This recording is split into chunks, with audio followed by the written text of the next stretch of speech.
नाशिक जिल्ह्यातील मालेगावच्या डोंगरणे गावात एका 3 वर्षीय चिमुरडीची 22 वर्षीय नराधमाने अत्याचार करून हत्या केल्याची घटना ताजी असतानाच नाशिक शहरातील भारतनगरमध्ये अल्पवयीन मुलाने मुलीची छेड काढण्याची घटना घडली आहे। या घटनेनंतर एका धर्मातील तरुणाने दुसऱ्या धर्मातील महिलेसह लहान मुलीची छेड काढल्याची ही अफवा वाऱ्यासारखी पसरली। यानंतर मुंबई नाका पोलीस ठाण्याबाहेर रात्री 7:30 ते 10 वाजेपर्यंत नागरिकांनी मोठ्या प्रमाणात गर्दी केली होती।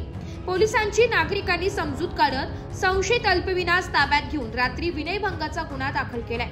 यानंतर तणाव पूर्णपणे निवळला असून कोणीही अफवांवर विश्वास ठेवू नये असं आवाहन नाशिक पोलीस उपायुक्त मोनिका राऊत यांनी केलंय। त्यामुळे आता परिसरात पूर्णपणे तणावपूर्ण शांतता असून कोणीही अफवांवर विश्वास ठेवू नये असेही पोलिसांकडून सांगण्यात आलंय। एस मराठी न्यूज साठी नाशिक शहर प्रतिनिधी नाशिक।